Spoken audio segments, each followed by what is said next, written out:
Di dunia ini semua orang memburu para dewa. Sementara aku mengikuti di belakang mereka untuk memungut sisa-sisa tubuh dewa. Ini karena zaman sekarang adalah era para dewa berjalan di muka bumi. Dulu mereka abadi dan tak terkalahkan bagi manusia biasa. Sampai suatu hari manusia membangkitkan kemampuan sekuens. Ada yang membangkitkan sekuens assassin yang bisa menyembunyikan diri. Ada yang membangkitkan sekuens penipu yang bisa meniru orang lain. Sedangkan aku membangkitkan sekuens pembantai dewa yang belum pernah ada sebelumnya. Selama aku memakan dewa aku akan menjadi lebih kuat. Untuk mencegah diriku dibedah dan dijadikan ramuan sihir oleh orang lain, aku terpaksa menyembunyikan identitasku, dan memungut sisa-sisa mayat dewa untuk dimakan. Seluruh zona aman ditutupi oleh kubah yang mengisolasi para dewa. Untungnya di pintu keluar zona aman, setiap hari ada pasukan pemburu dewa yang membersihkan dewa-dewa di area luar. Mungkin aku bisa menemukan beberapa sisa-sisa dewa di sana. Mumpung hari Sabtu, aku pergi ke pintu keluar zona aman terbesar di dekat sini. Saat ini pintu keluar zona aman nomor 114.514. Sudah dipenuhi lautan manusia. Di depan gerbang pelindung berdiri belasan orang yang memakai helm dan mengenakan pakaian anti beku. Pada saat ini, dua orang dengan kemampuan sekuens yang telah menyelesaikan misi perburuan melepas helm mereka dan bersiap untuk kembali. Ratusan orang biasa di sekitar mereka langsung mengerumuninya. Aku ingin menembus kerumunan untuk melihat apakah ada sisa-sisa dewa yang tertinggal, tetapi langsung terdorong oleh orang lain. Tak ada pilihan, aku hanya bisa menunggu di barisan paling luar. Sampai malam tiba, aku akhirnya berhasil sampai ke posisi yang lebih depan. Sayangnya sisa-sisa itu, semuanya dibawa pergi oleh jaksa gabungan di sebelahnya. Aku tidak berhasil mengambil satu pun. Tepat saat aku berpikir hari ini tidak akan mendapatkan apa-apa, aku melihat sebuah telinga yang menggeliat jatuh dari ransel seseorang yang memiliki kemampuan sekuens. Aku menatap telinga yang menggeliat itu. Mataku berbinar-binar, menelan ludah, dan bersiap mengambilnya saat tidak ada yang memperhatikan. Namun seorang petugas kebersihan menyapu telinga itu ke dalam pengki, lalu berbalik dan pergi. Melihat itu aku langsung mengikuti petugas kebersihan itu meninggalkan pintu keluar zona aman. Akhirnya aku melihat, dia membuang telinga itu ke dalam tong sampah di sudut jalan. Setelah melihat petugas kebersihan itu pergi, aku langsung berlari dengan semangat untuk membuka tong sampah itu. Namun saat melihat isi di dalam tong sampah itu, aku tertegun, ternyata isinya penuh dengan potongan tubuh dewa. Ini benar-benar sebuah pesta besar. Melihat sisa-sisa tubuh dewa yang memenuhi tong sampah ini, aku menjilat bibirku. Aku memang orang yang terpilih. Setelah memastikan tidak ada orang di sekitar, aku langsung mengambil potongan yang menggeliat di paling atas. Tampilannya yang menjijikkan bercampur dengan bau anyir darah di udara. Mungkin bahkan Hannibal pun harus merebusnya dulu sebelum memakannya. Tapi demi menjadi lebih kuat, aku tetap menahan rasa mual dan memasukkannya ke dalam mulut. Setelah mengunyahnya beberapa saat, aku menelan daging lumat yang memenuhi mulutku. Meskipun kelihatannya sedikit menjijikkan, tapi rasanya ternyata tidak buruk. Bahkan lebih enak dari makanan di kantin sekolah. Kalau semua sisa-sisa tubuh dewa rasanya seperti ini, maka aku tidak akan sungkan lagi. Aku tersenyum dengan rakus. Aku langsung melompat ke tong sampah dan mulai makan dengan lahap. Anehnya, tidak peduli seberapa banyak aku makan, aku tidak akan merasa kenyang. Mungkin ini ada hubungannya dengan kemampuan latihanku. Setelah lebih dari 1 jam, aku akhirnya menghabiskan 1 tong penuh potongan tubuh dewa. Semuanya telah kumakan. Tepat pada saat itu, terdengar suara notifikasi di dalam kepalaku. Sekuens pemakan dewa, naik ke level saat ini level 2. Skill kerakusan gila minuman darah. Bisa mencerna dewa mentah-mentah. Skill kekuatan ledakan. Dalam 10 menit, kekuatan kelincahan dan ketahanan fisik meningkat 3 kali lipat.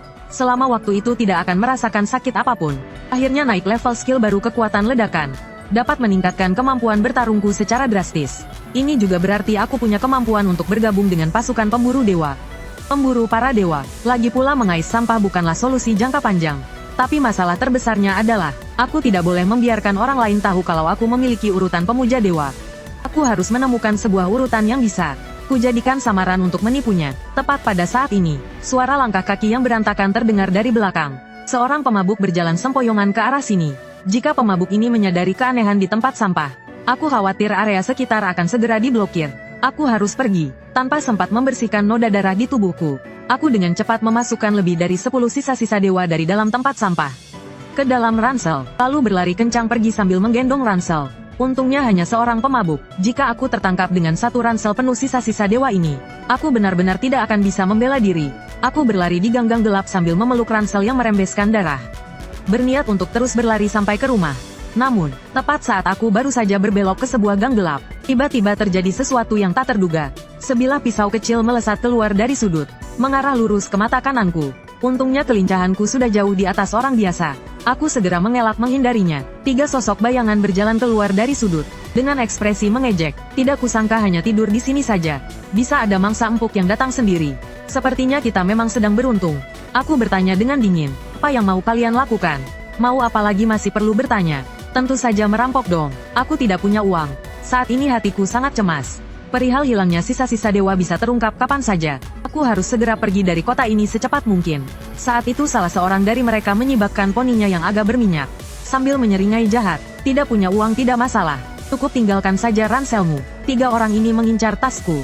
Aku melirik tas yang ada di dekapanku, lalu meraba bagian yang ada rembesan darah. Dalam hati aku berkata gawat. Meskipun tidak ada barang berharga di dalam tas ini, tapi aku tidak bisa memberikannya pada kalian. Tidak ada barang berharga. Kalau begitu buka dan biarkan kami lihat. Kamu berlari begitu cepat di gang kecil ini, seperti orang yang melarikan diri. Apa karena di dalam tasmu ada harta karun terlarang?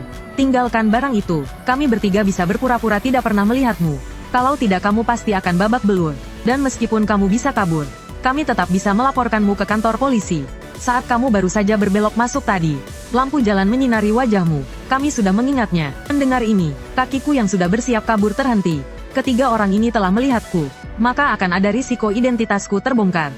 Jika mereka benar-benar melaporkanku, bukankah semua usahaku sebelumnya akan sia-sia?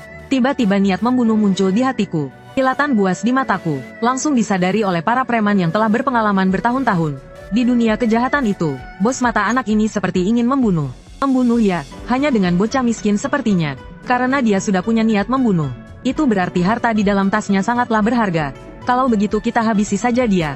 Lalu kita ambil sendiri kekayaan di dalam tasnya. Sambil berbicara mereka bertiga mengeluarkan sebilah pisau. Lalu menusuk ke arahku satu persatu. Awalnya aku hanya berniat saja. Tapi sekarang takdir menginginkan kalian mati. Maka jangan salahkan aku. Aku melayangkan satu pukulan lurus. Dengan cepat menghantam wajah orang yang paling dekat denganku. Saat tinjuku mengenai batang hidung orang itu, ujung jariku dengan jelas merasakan getaran patah yang lenyah. Orang itu terpukul hingga kedua kakinya terangkat dari tanah. Terlempar ke belakang sejauh 7-8 meter baru kemudian jatuh. Lalu berguling beberapa kali di atas lantai batu sebelum akhirnya berhenti. 2 orang lainnya melihat pemandangan ini. Tubuh mereka gemetar ketakutan. Mereka langsung menyadari bahwa mereka telah memprovokasi seorang praktisi kemampuan berurutan. Tapi biarpun takut, kedua orang itu tidak mundur. Karena sudah terlanjur, kalau bukan kau yang mati, akulah yang hidup. Meminta ampun pun tak ada gunanya. Satu-satunya cara untuk bertahan hidup adalah dengan membunuhnya. Kedua orang itu maju menyerang dengan lebih ganas. Sambil mengacungkan pisau di tangan mereka menusuk secara membabi buta. Kaki kiriku mundur selangkah. Kaki kananku melancarkan sebuah tendangan menyapu. Langsung menghantam pinggang salah seorang dari mereka. Terdengar lagi suara tulang retak yang lebih nyaring. Menjalar melalui tulang kakiku. Terlihat orang itu terlipat menjadi 2 dengan sudut yang aneh. Mengikuti gerakan kakiku, ku terayun-ayun di udara. Menghantam pengikut terakhir yang maju menyerang. Aku tidak ragu-ragu, melompat ke depan. Tiba di hadapan pengikut yang sempoyongan karena tertabrak itu. Aku kembali mengangkat tinjuku. Ampuni aku. Aku akan berikan semua uangku padamu. Keadaannya sudah begini. Naluri untuk bertahan hidup tetap membuat pengikut itu memilih memohon ampun. Aku tidak memberinya kesempatan untuk terus bicara. Pukulan ini menghantam sisi wajahnya, menghancurkan tulang tengkoraknya hingga berkeping-keping. Bodoh sekali. Kalau kau kubunuh, uangnya juga akan jadi milikku. Setelah membunuh 3 orang berturut-turut, niat membunuh di dalam hatiku perlahan memudar. Dengan cepat digantikan oleh rasa hampa yang aneh. Dia menghela napas dengan perasaan hampa. Tak disangka dirinya benar-benar telah membunuh orang. Tapi ini juga demi melindungi diri. Tak ada lagi yang perlu dikatakan. Melihat ketiga mayat di tanah, aku tiba-tiba teringat sesuatu yang pernah kulihat di internet. Sepertinya aku punya sebuah sequence.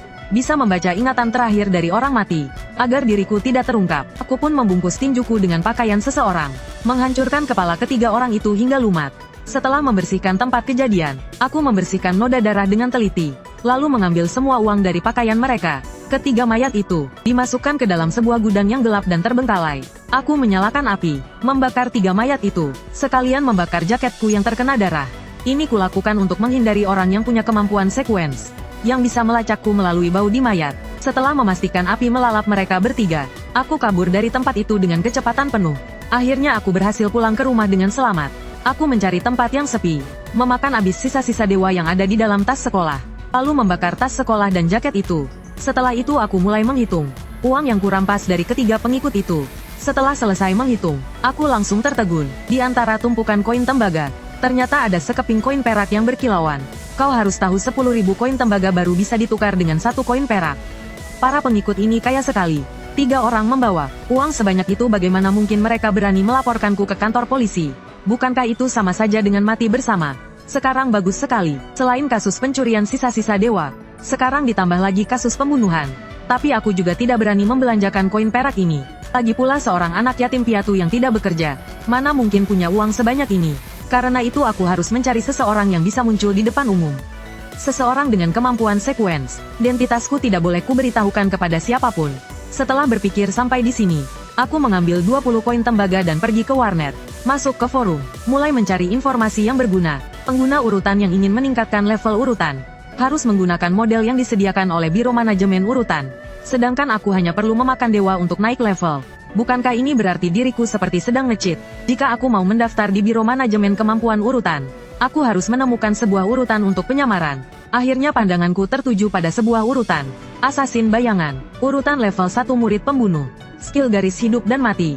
Meningkatkan kelincahan diri sendiri 2 kali lipat dalam 5 menit. Tapi setelah 5 menit seluruh tubuh akan lemas tak berdaya. Dan sulit bergerak selama setengah jam. Skill kekuatan ledakanku. Sangat pas untuk menutupi skill asasin itu. Tepat pada saat ini, terdengar suara berisik dari luar warnet. Pak polisi, saya ini cuma bisnis kecil-kecilan. Tidak akan tahan kalau diperiksa seperti ini. Jangan-jangan saat aku baru berpikir mungkin akan terbongkar. Para polisi langsung datang ke sini. Tidak peduli apakah mereka datang untukku atau tidak. Aku harus menghadapinya. Karena panik, aku buru-buru menghapus riwayat browser. Lalu mencari cara untuk menyamar. Tepat saat aku selesai melakukannya, 7 atau 8 petugas polisi masuk ke dalam warnet. Semuanya segera tinggalkan komputer kalian. Letakkan tangan di kepala dan jongkok di samping. Cepat, apa yang sedang kau lakukan? Kenapa belum meninggalkan komputer? Angkat tanganmu. Petugas itu mengangkat senjatanya dan berteriak padaku. Aku langsung panik dan mengangkat kedua tanganku. Pak, saya sedang. Petugas itu langsung berlari ke hadapanku. Melihat isi dari komputerku, kontennya, lalu berkata dengan jijik, kurangi menonton hal seperti ini. Masih muda, terlalu memanjakan diri. Nanti kamu bisa dapat masalah. Setelah mengatakan itu, petugas tersebut pun pergi. Kemudian 7 atau 8 polisi itu di depan setiap komputer memeriksa riwayat dan konten browser mereka. Polisi mencari sejenak, menemukan 2 orang pemuda yang melakukan transaksi pasar gelap online di warnet, dan membawa mereka pergi. Tapi ekspresi polisi itu tampak sedikit muram. Itu artinya target sebenarnya bukanlah mereka. Perasaan lega setelah lolos dari maut membuatku sangat nyaman.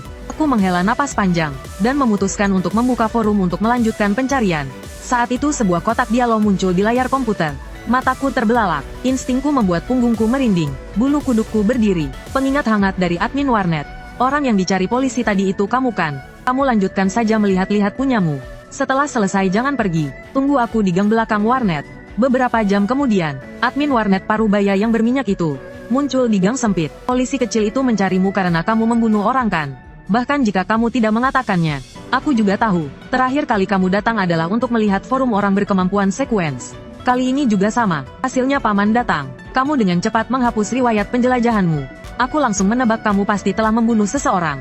Aku memanggilmu keluar karena alasan sederhana. Aku tidak akan memberitahu orang lain tentang urusanmu. Tapi kamu harus memberiku 1 koin perak sebagai uang tutup mulut. Lemak di wajah admin warnet itu bergetar karena kegirangan.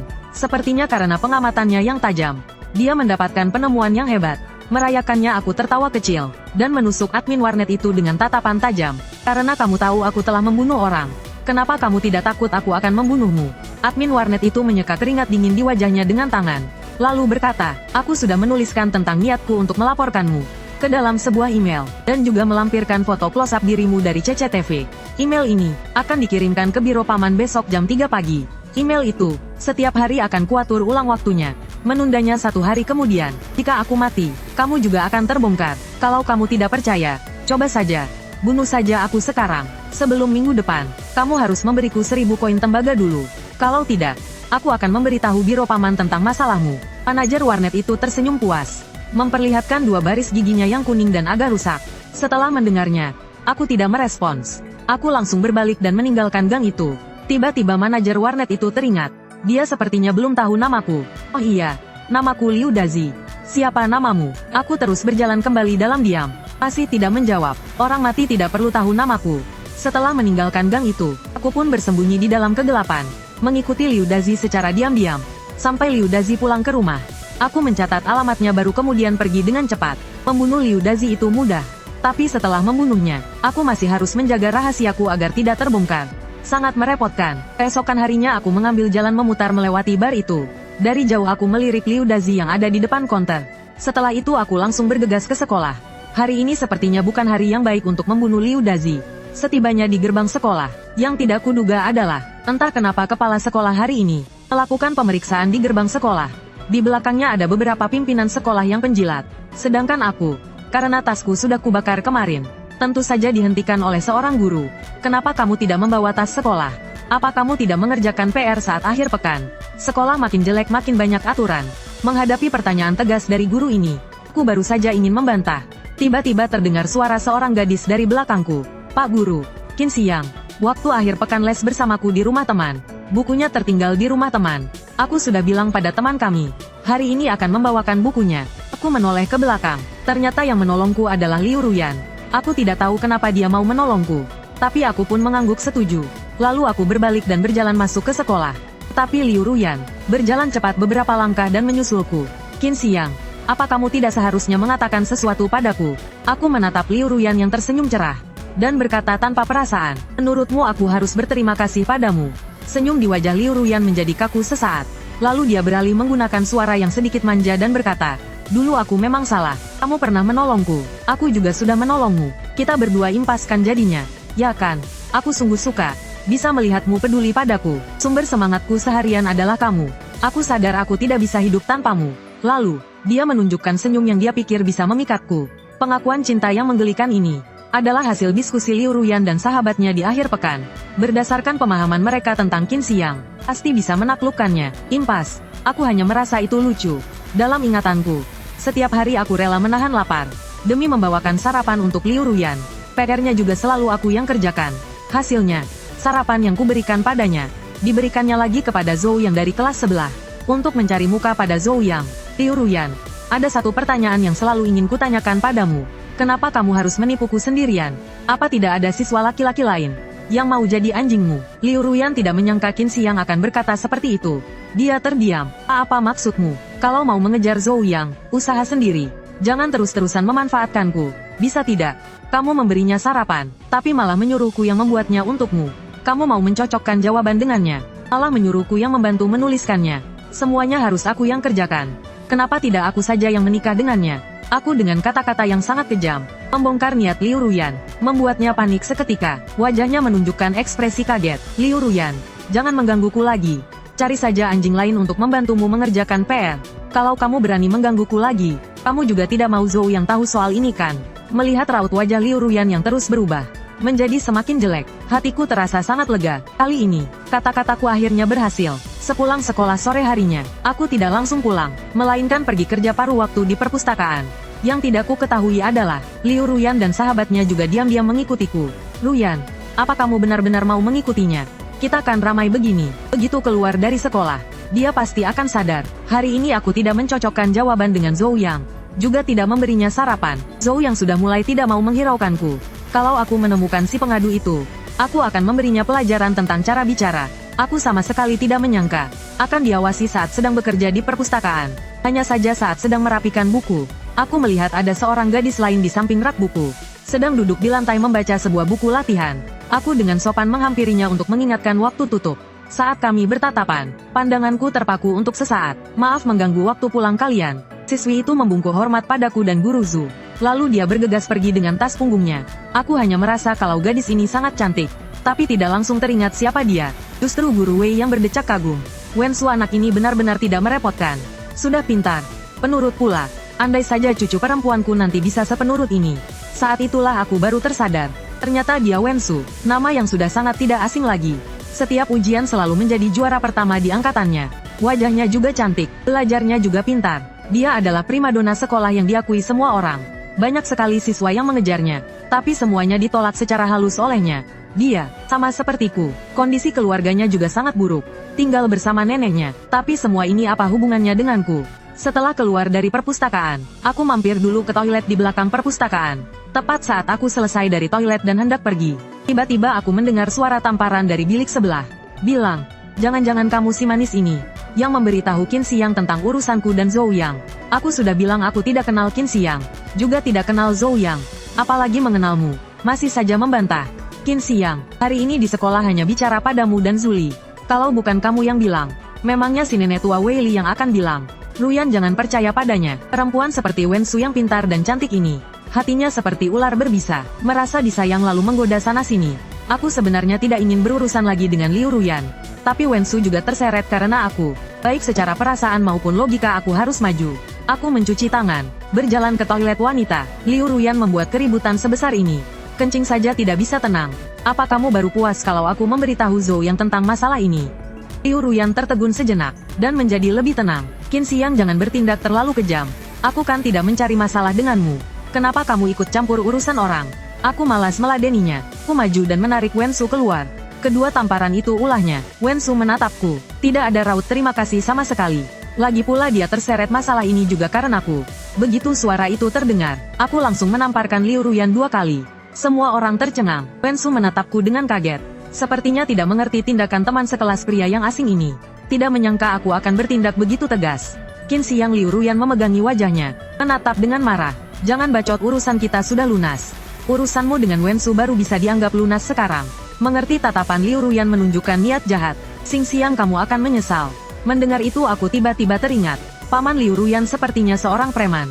Aku sendiri tidak takut dengan preman jalanan. Tapi Wen Su kemungkinan besar akan terluka. Tidak mungkin aku terus mengawasi Wen Su dan Liu Ruyan. Saat itu aku tiba-tiba memikirkan sebuah cara yang brilian. Untuk menyelesaikan masalah, Liu Ruyan aku akan pergi ke warnet. Menulis semua urusan kita ke dalam sebuah email. Dan menjadwalkannya untuk dikirim ke email Kiki Zhou yang hari Senin depan. Jika terjadi sesuatu padaku atau Wen Su, kamu tunggu saja putus dari Zhou Yang. Liu Ruyan sebenarnya berencana meminta pamannya untuk memberi pelajaran pada Qin Xiang dan Wen Su. Bahkan langsung melenyapkan mereka dari zona aman. Tapi jalan ini langsung diblokir oleh Qin Xiang. Dia memarahi Qin Xiang dengan marah. Aku belum pernah melihat orang sejahat dirimu. Hei, hari ini kamu sudah melihatnya. Aku mendengus dingin, menarik Wen Su dan berbalik untuk pergi. Tidak berbicara, tapi hatiku sangat senang. Aku tidak tahu, ini sudah keberapa ratus kalinya aku memikirkan Liu Dazi hari ini. Ini pertama kalinya aku merasa, Liu Dazi memberiku sedikit nilai positif. Keesokan paginya, setelah keluar dari rumah, aku sekali lagi mengambil jalan memutar ke depan pintu warnet. Kali ini, aku menyadari yang duduk di meja kasir bukan Liu Dazi, melainkan seorang pria parubaya berjanggut lebat.